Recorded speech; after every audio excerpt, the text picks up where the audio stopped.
The next on the program is the VC will have to provide a welcome address.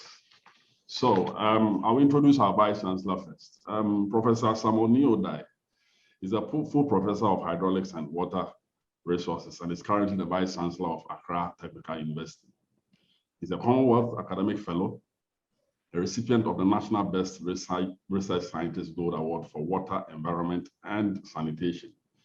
He obtained his MSc and PhD degrees in the Tokyo University of Agriculture and Technology. Professor Odai has been inducted as a fellow into the Ghana Academy of Arts and Science. He was awarded the Best Research Scientist at the first Ghana Research Science Congress under the theme Water, Sanitation, and Environment, Securing Our Future Through Science. He has many publications in reputable international journals and conference proceedings to his credit, and has supervised many master's degree and PhD students. So that is the profile of our Vice Chancellor. Next on the list to be introduced is Professor Robert Iwabafor. So Dr. Bafor is currently a professor at the College of Engineering at the University of Georgia, Athens, USA. He has a PhD in civil engineering from Georgia Institute of Technology with a double minor in geographical information system and statistics. He has 2 master's degrees, one from Iowa State University in civil geomatics engineering, and the second from Georgia Tech in civil, that is transportation engineering. Dr. Bafor has a bachelor's degree in geomatics engineering from Kwame Nkrumah University of Science and Technology in Ghana. His teaching covers a wide range in civil and geomatics engineering disciplines. He has taught in several universities, including Iowa State University, Georgia Tech, Bradley University, Clark Atlanta University, Gainesville State College, Southern Polytechnic State University, and the Ghana Technology University College in Ghana. Courses taught in the past include engineering, economics, engineering graphics, computer applications in civil engineering, transportation engineering, transportation design, transportation planning, geographical information system, global positioning system, engineering survey, research method and statistics, and fundamentals of engineering and spatial data collection and analysis. Dr. Bafor has experience in university leadership and administration. He is very familiar with such activities as curriculum development, institutional and program accreditation or reaccreditation, higher education quality assurance processes. He is very experienced in transitional education, that is TNE. Dr. Bafor has received grants from several agencies, including the NSF, DOD, DOE, FHWA, and the World Bank. In the last 5 years, Dr. Bafor has received over $2 million from various research projects. He has supervised over 40 postgraduate theses in the last 5 years.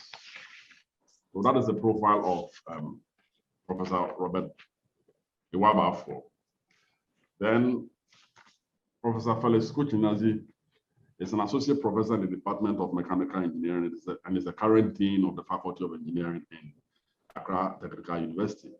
He holds master's and PhD degrees in the areas of biosystems engineering. And then finally, Professor Amabi Akakpobi is an associate professor in the Department of Electronic Engineering and is the current pro-vice chancellor in Accra Technical University. He holds MSc or master's degrees and PhDs in the areas of electronic engineering, computer engineering, and energy systems engineering. So, ladies and gentlemen, these are our speakers. They have been introduced. Our Vice Chancellor too has been introduced. On the program, I have to invite our Vice Chancellor to give a welcome address. So I humbly invite our Vice Chancellor to give a welcome address before we proceed on to the first speaker, the next speaker, and the next, so that they can also deliver their presentations. Thank you very much. Hello. Hello. Good morning. Good morning, Prof. As you can see, we are currently in a board meeting. So we'll hand over to you to welcome us, and then we'll say a few words. Then we'll proceed with the other job of the university. We know you're also doing one, so over to you.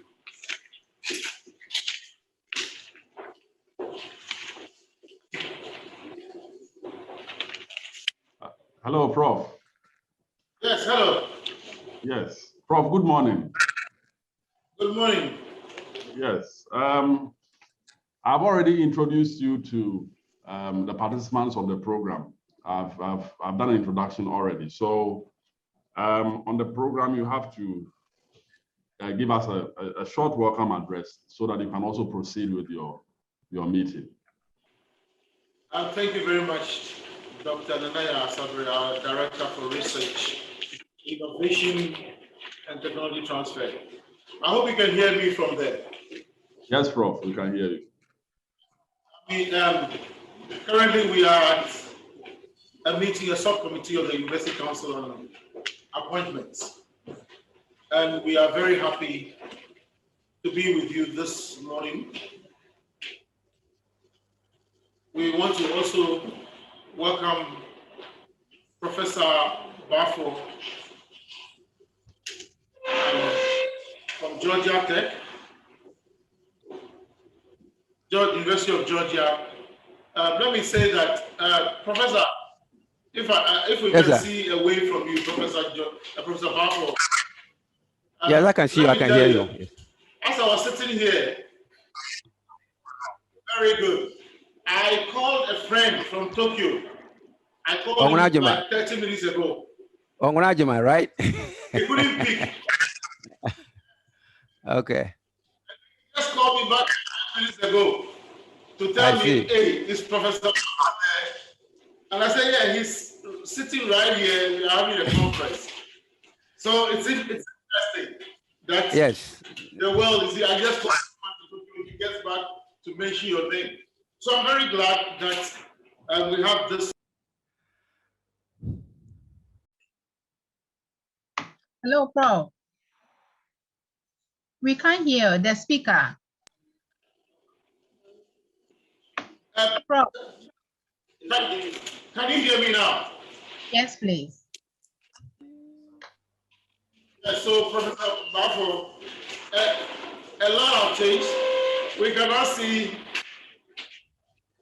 your gray beard.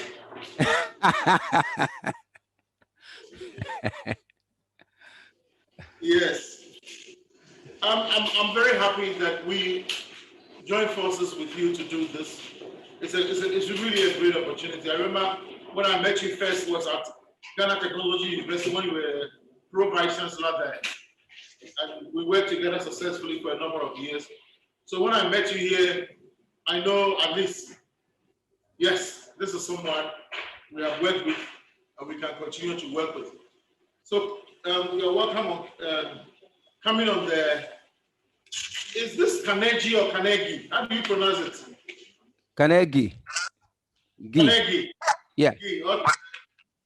The Carnegie visit.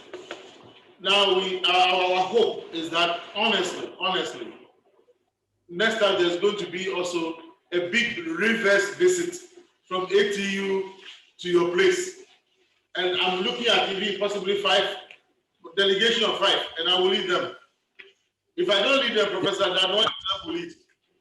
So as we discuss and go through the conference today, I wish you very well. And I know you bring a lot of ideas together with your host, Professor Amebi Akakovi. And then we look forward to working stronger and also giving our colleagues some COVID-free visit to the University of Georgia. So once again, we are happy to have you and all participants. We welcome you to this forum, and we are very confident that you will really enjoy this 2-hour program.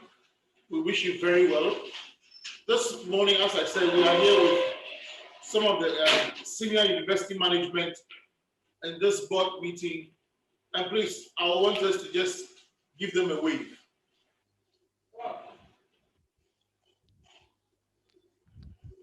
So thank you very much.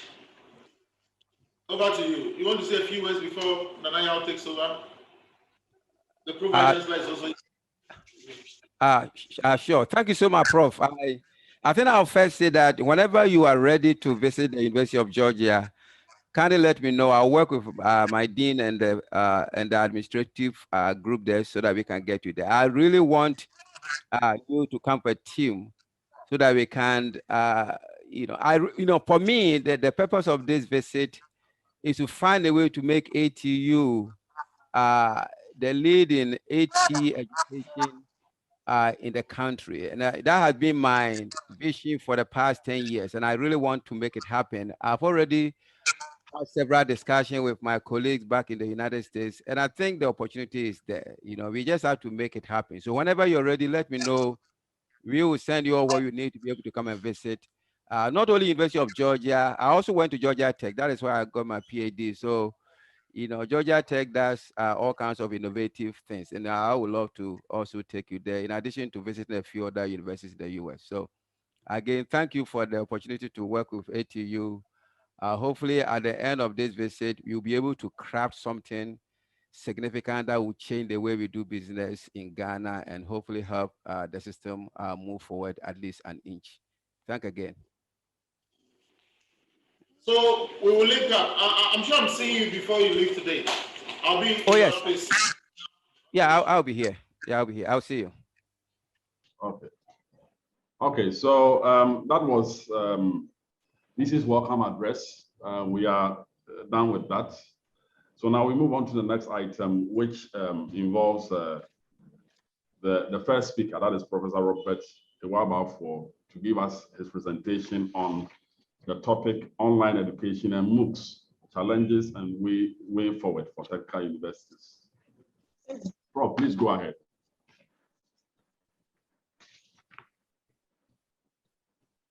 Can you guys hear me? Yes. Yes.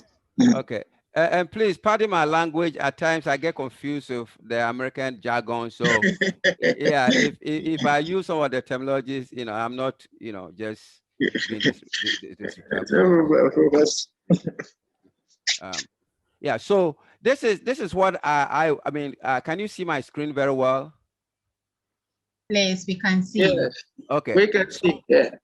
So just before I go through this, and I'm happy I put this together because my plan was to just talk about the experiences and MOOCs and also some of the projects we want to do here at ATU and of course in Ghana. But I decided to put a skeletal presentation together as a way of guiding the discussion, at least from my side of the workshop or webinar. And but before that, I want to just maybe take a couple minutes to tell you my experience in the whole concept of this massive education.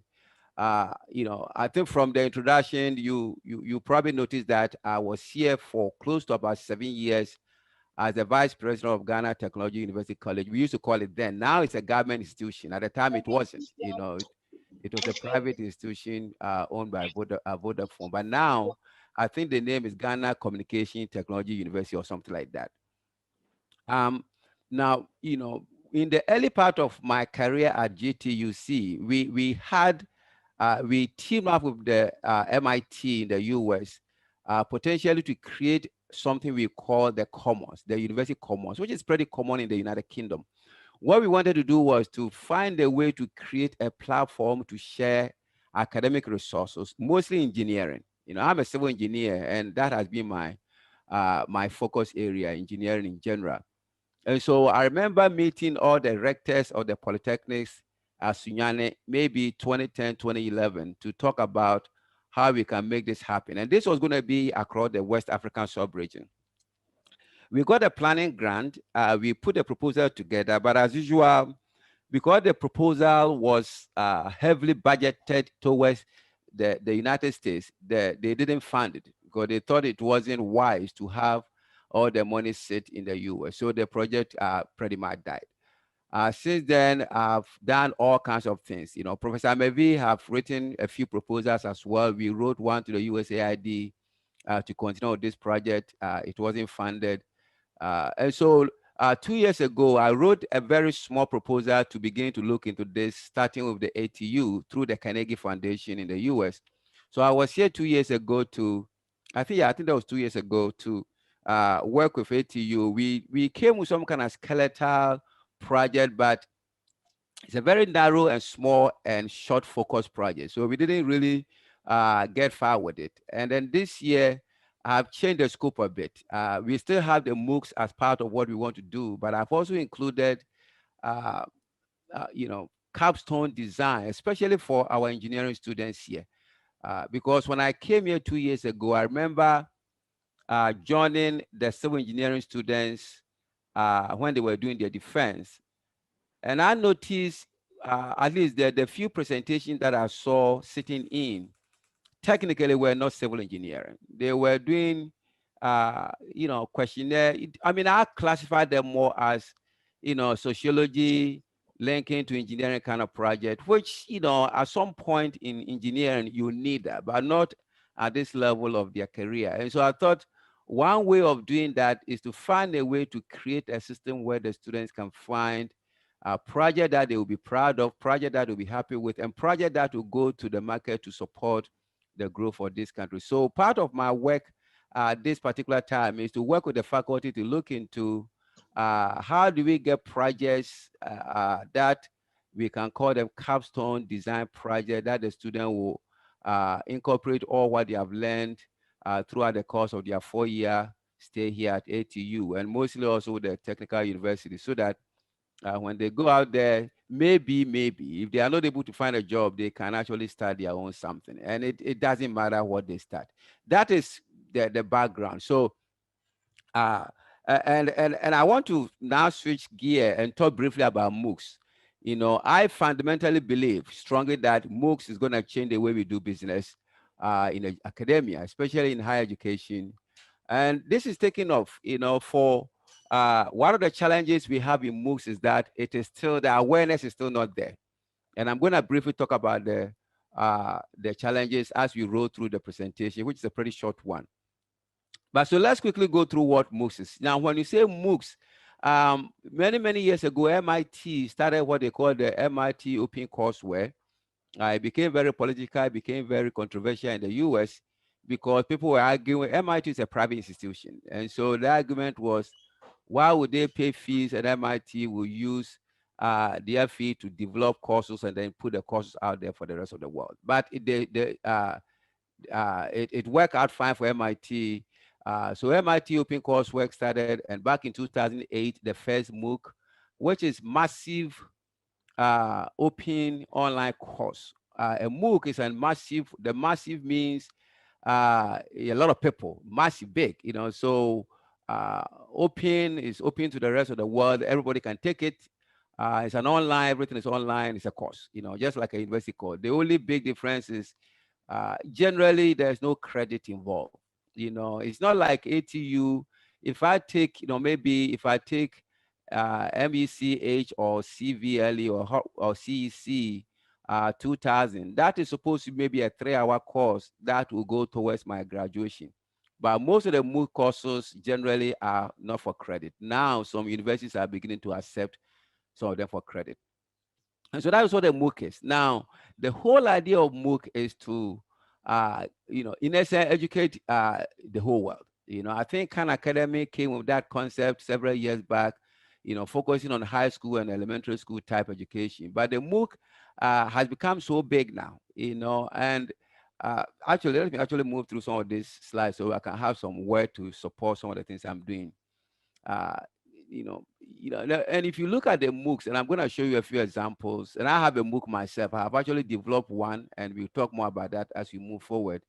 But, you know, a MOOC, which is a course, can be anything from 30, you know, it can be 5 minutes, it can be 10 minutes, it can be 20 minutes, you know, to maybe a full-blown course. You know, right now there are some universities who are now running a full-blown course, like you can have a master's degree in, you know, computer systems or master's degree in cybersecurity, as a MOOC course. You know, you get a degree through one of these affiliate universities.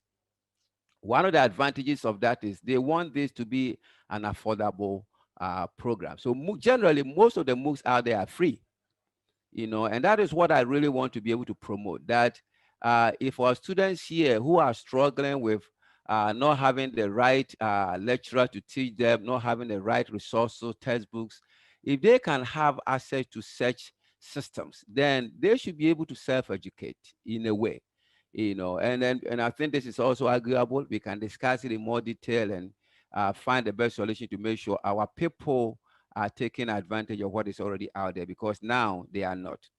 And then the MOOCs, like I said earlier on, are not necessarily for credit, because you can actually do that for career development. You know, if you're a lecturer and you are not so 100% familiar with the course that you're going to teach, a MOOC is there. You can go out there, take the course yourself, revise it. If you have not taught that course in many years, you take a MOOC, you go there, and that helps you also understand some of the things that do. So there are several advantages when it comes to MOOC, but the underlying concept is to make education free for all pretty much, and also accessible to all, no matter where you are.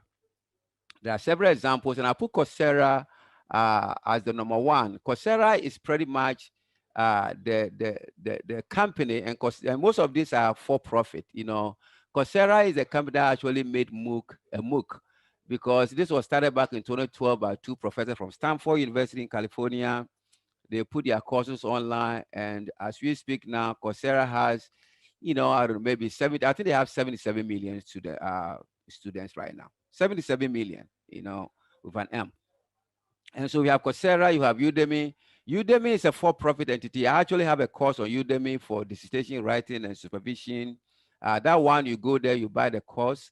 Some of the courses can range from $10 to $20 to $100. For those who are doing IT certification, you have millions and millions of opportunities to go there and learn. So there are all kinds of opportunities when it comes to MOOCs. edX, you know, is also a combination of some of the MIT programs, and Harvard X. Allison is there.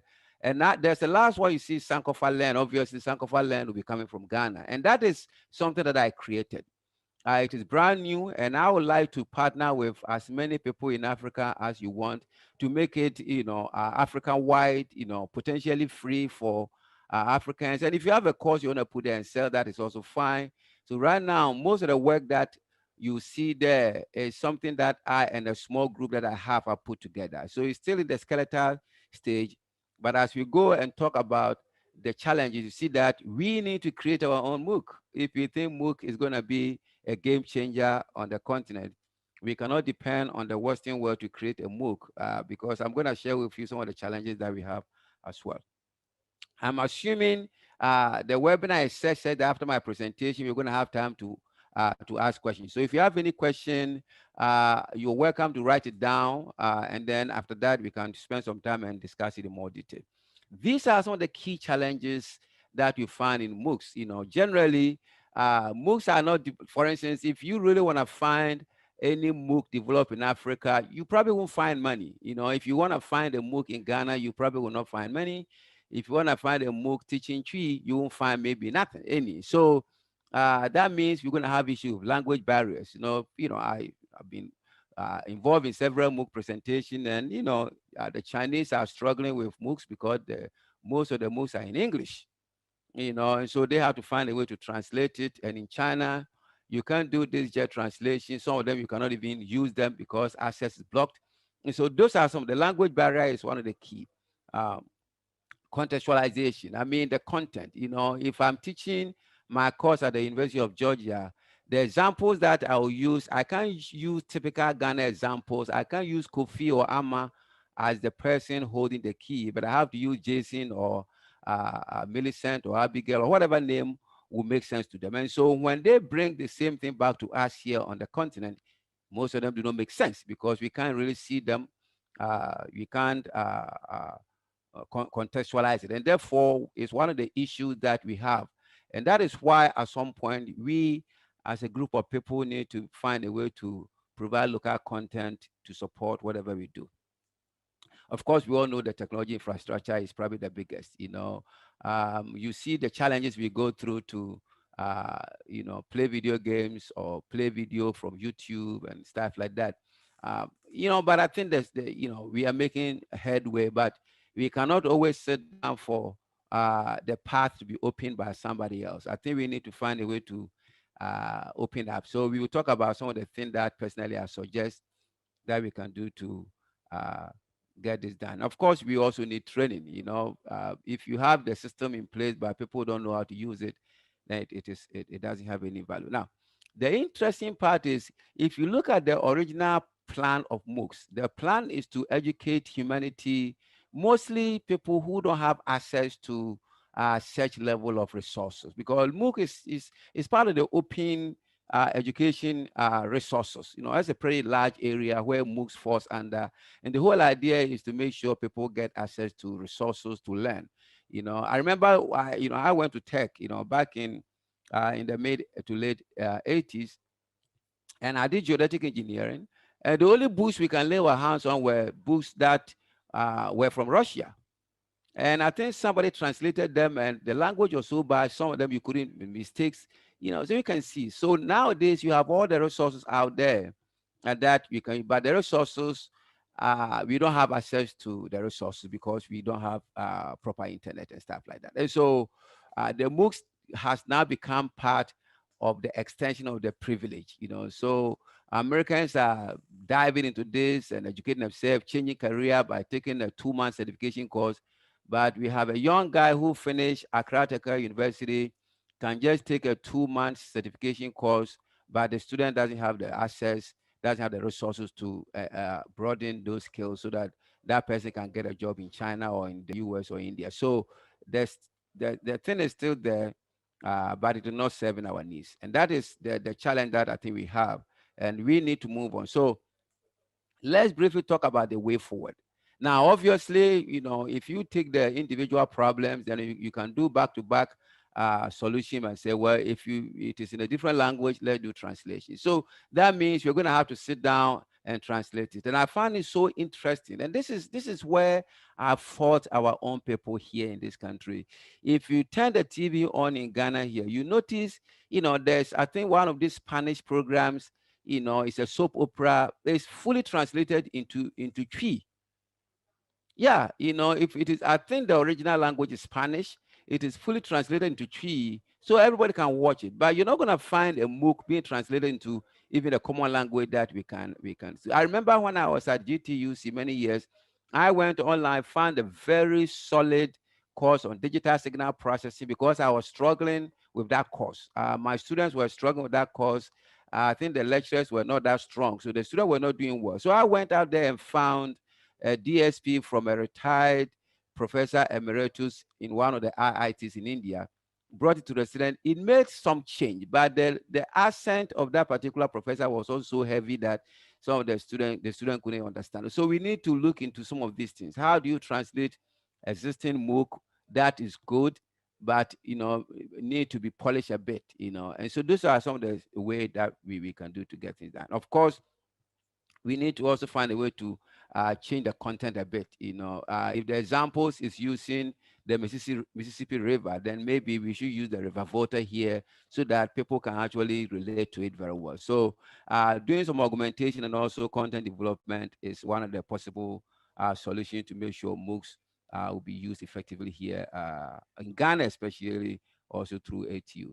And of course, I think this is a no-brainer. The investment infrastructure is key. The infrastructure is simply bad. I mean, we need to find a way to do. And so that is where I come in and say, look, we need to find a solution. We cannot depend on Vodafone. We cannot depend on Ghana government. We cannot depend on, MTN to say, oh, we need to come with some innovative solutions. If these countries' walls are closed and no chicken is coming from outside the border of the country, we will find a way to get good chicken to eat in this country. And that is a solution that we need. Otherwise, the youth will grow and nothing will happen, and they will be all complain all the time. But the solutions are here. We should be able to do our own solutions. So, and of course, we need more training to be able to do this stuff. To be able to get students to use the resources, we need training. The key is awareness also. It appears if you ask an average ATU student, Do you know what Coursera is? I bet the answer will be no. You know, even when you say, do you know what a MOOC is? They probably say no. And it's not only ATU. If you go to the United States, you're going to find similar one, but I think the skills are different. The proportions are different, you know, and that is what we need to create the awareness. So, and at times professors or lecturers feel unhappy to introduce the student to such things. And I think it's wrong. We need to introduce our students to such things so they can really help you teach very well. You know, as a lecturer, I think going to online, find a MOOC and review yours, that is one way. Look, you know, when I went to UGA, the first course I thought was MATLAB programming. And I had done programming way back, you know, and they said, well, Dr. Bar, for this course here, involve programming. Initially, I thought it was just called a computational aspect using mathematical equations, but it turns out I had to program. So I had to go back to my programming background, which, you know, I took a course in C++ many years back. And then I took a whole course in MOOC. After that, I was like the same guy who used to program many years back. And so for lecturers, it's a solution. Let's use it. Let's get create awareness and also use it. I said, now, my thinking is this, and this is where we're going to end. My thinking is this. We need to create our own MOOCs, you know, instead of sitting down there to expect the white man to create a MOOC or the Chinese to create a MOOC and then translate it. Why don't we create our own MOOCs? You know, and this is what I recommend, especially as an institution like the Accra Technical University. I think we should be able to partner with organizations like COVID to create MOOCs in those small areas. Let's create hands-on MOOCs, because the system of education we still run here, of course, in Ghana and most part of Africa, I think it is dated, you know. And I know some of you will disagree with me, and that's okay. That is why we are in academia. I personally don't believe that the kind of engineering we teach in Africa is the kind of engineering we need. I think we need to go beyond that and teach hands-on engineering. I think the technical education is key, so that we can actually go out there and fix our own roadways. We can go out there and fix our own plumbing issues. If you run into any plumbing issues in your house, there's a good chance the plumber who shows up there doesn't have a clue what he or she is doing. You know, but they are the one who did the plumbing. I'm having similar situation in my home because you don't have certified plumbers here. So my thinking is, why can't we create our own MOOCs? It can be a 1 hour MOOC of 5, because of the bandwidth issue, we can do 5-minute videos, just like my course. The course I've developed that is on Udemy, also the course you find on Sankofa Learn. You know, most of them are 7-minute videos, 7 minutes, so that even if the bandwidth is shaky, you may be able to sail through 7 minutes before it start blinking. You know, so my challenge to ATU is this: let us create our own MOOCs. And the MOOCs that we create should not be the MOOCs that we see on Sankofa, Coursera, Udemy, and the rest. We need to create a MOOC like, say, plumbing. How do you do plumbing? How do you do this basic auto mechanic problem? How do you change oil? How do you do that? And then the next phase will be to find a way to certify the students who will go through that. And maybe they come here and write an exam, whatever system you develop. Because we know, you know, trust is also one of the key challenges when it comes to MOOC certification, because, you know, somebody is sitting down at home and a friend will write the exam for them. So we understand all that, but we can always design a system. But the bottom line is we need to find a way and create our own system, our own MOOCs. I think MOOCs is going to change the world, because it's not that, see, once you develop the course there, you know, then the course is developed, then you may have to use your existing faculty and TAs to really guide the student here and there. So it brings the course development down. The initial development is high, but once you do that, it becomes so low in terms of the cost. So let's develop our own MOOCs, incorporate our culture and languages, and make sure that we can now move it and begin to sanitize the system that we live in. So that's it. So that's the end of my presentation. So my last word is, let's go ahead and MOOC. You know, let's go ahead and start developing our own MOOC so that we can find a way, in some way, to change the system. Thank you all. Thank you very much, Professor Robert Iwabafo. It's a very nice presentation. We've learned so much from your presentation, and your last word is let's MOOC. So it's relevant that ATU tries its best to look at the programs that we offer and the specific courses that we offer. And if we can do our best to MOOC them, then it will be a good stand for our vision and mission of this university. So We look forward to that. The collaboration with Cuthbert and all of that is also well noted. And we hope that this collaboration that we have with your fellowship can allow us to do all of that. Okay, thank you very much once again. Please, if you have a question, I think it's best you type in the chat after the presenters facilitate their presentations, then we can ask them. I'm going to move on to the next speaker. Our next speaker is Professor Felix Kucha Neji. He's, as I stated earlier, he's the Dean of the Faculty of Engineering. And he's going to be presenting a topic on teaching and learning engineering in the COVID-19 era, lessons learned from ATU. Prof, please go ahead. You are muted, so you have to unmute your mic. Thank you very much, the host. And then, Professor Bafo, you are welcome. It's a very fantastic lecture we had from you. And I think it is something that we have to work on. And also to my audience, I want to say greetings from ATU. It's an opportunity to share with you lessons that we have learned during the COVID era. But let me proceed to share my screen so that we go from there. All right. All right, so we want to share with you teaching and learning engineering in the COVID era. Lessons that we have learned from Accra Technical University.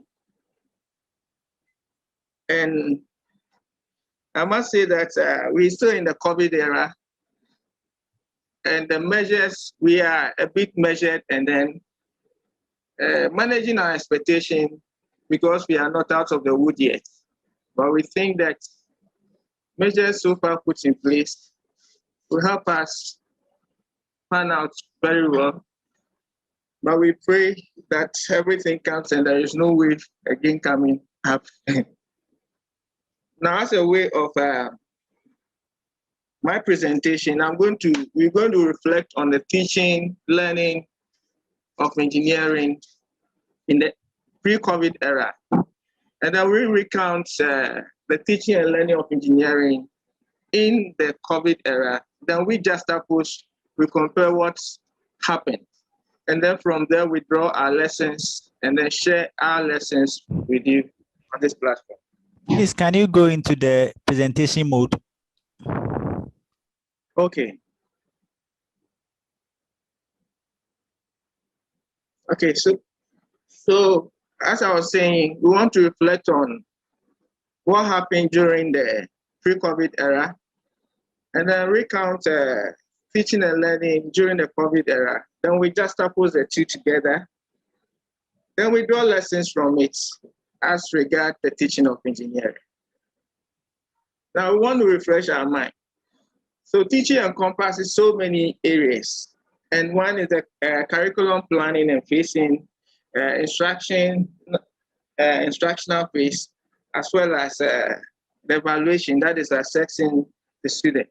So the presentation actually will be on things that we do during the pre-COVID era in teaching engineering, as well as COVID era. And engineering, everyone knows it's technical, and then it's supposed to be practice-oriented. That is a mode that we have to go. Specifically, because we are in the technical university, our mode of teaching and learning should be a bit of skewed towards the competency-based.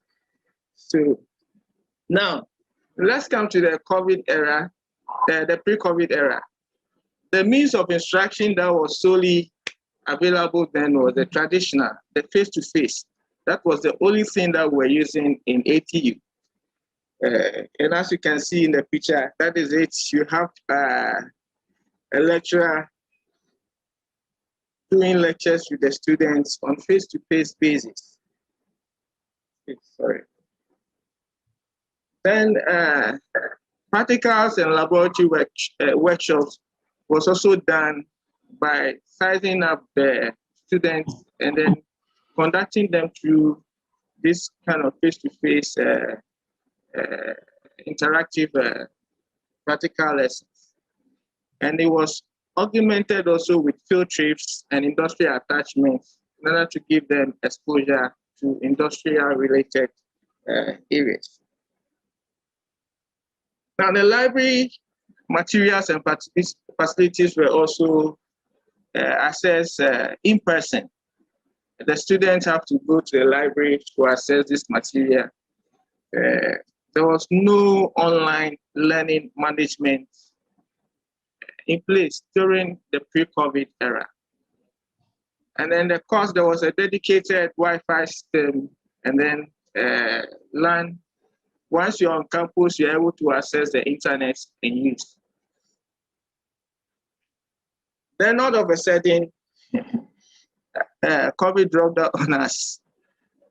That happened in the second semester of the 2019-2020 academic year. And then it was replete with a series of lockdowns. As such, the COVID protocols also came in, the issue of space and spacing.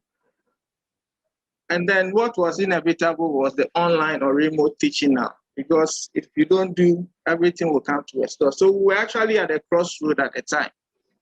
And then questions were, how do we go? How do we go from here? So in the COVID era, the implication was that without online learning, we are bound to lose instructional time.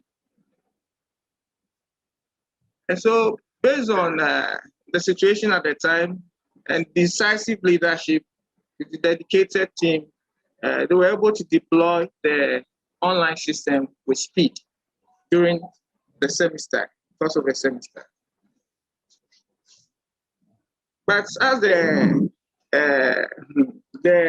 LMS, that's the learning management system, was deployed, it came with what we call the culture shock or technology shock, where the challenge of using becomes very evident with lecturers and students, because we're not used to how online systems work. So there was also a strategy to do online training to acquaint ourselves, and that was taken by the ICT team. But another challenge, that was a double tragedy, because there was lockdown at the time, and therefore the only means of teaching or this training is via online, when we already have the situation of having challenges to do with online learning. So that was also a challenge. But this challenge varied among lecturers and students. Some had a knowledge on it, but with time, I think we're able to learn very fast. Then data accessibility and affordability, that is also a main fact.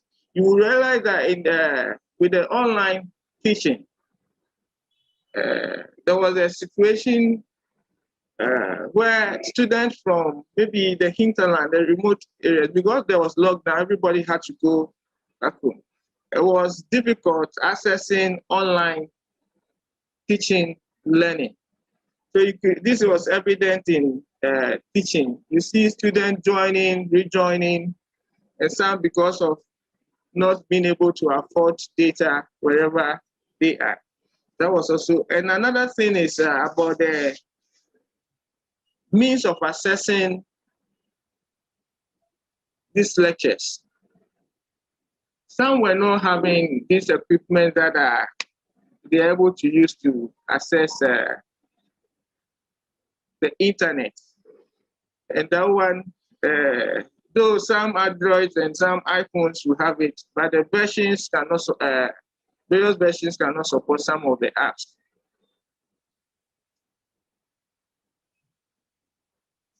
Now, the cost of downloading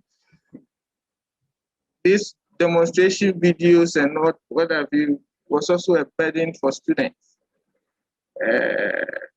However, there was this arrangement that was done so as to subsidize the cost. We were using the model learning management system. However, the challenge was that for students to access freely, they have to work within the environment, the learning environment, the elements learning environment. And lecturers were to embed their lecture notes and then what are the slides and video clips in the system, such that students can go in and then read so as to reduce cost or have that free access. However, how the whole thing, because we're having challenges with the online learning system, lecturers were not doing this embedment, and so students will have to download and then go out of the system, and that was also a challenge. It affected the cost that students have to incur in downloading some of these materials.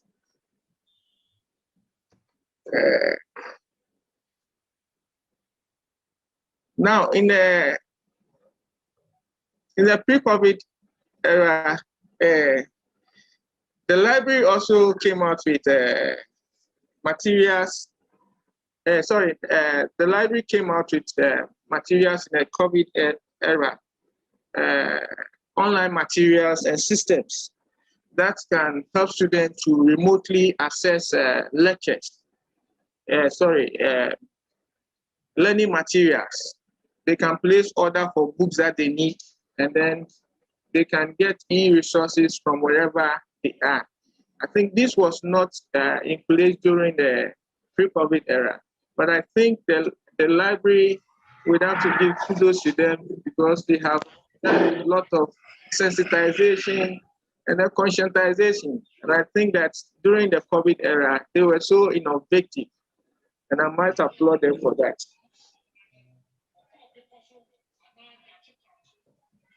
Now, another thing that was because of the industrial,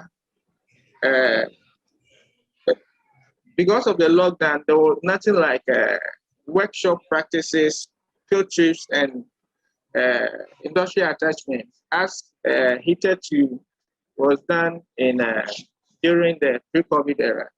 So some of the lecturers also wanted to use the virtual laboratory to observe this challenge. However, the issue that emerged, the fact that only few students had these PCs or laptop to access wherever they are. So it also became a challenge because majority of the students were not with those devices to access it. And so the university, we came out with the fact that lecturers will have to go in there, give industrial assignment based to students so that they address it and present reports on it. So that catered for our industrial attachment during the lockdown, strict lockdown. Again, the online system came with assessment and examination. And the assessment that we were doing was about the quizzes, the multiple choice questions, as well as forums, we create forums for students who interact with them. And quality was so on lecturers as to be monitoring and checking that lecturers upload and post their materials and then give adequate assignment to students. But the issue of internet accessibility, because it was a strict lockdown, most of the students were not able to get access to internet wherever they were. So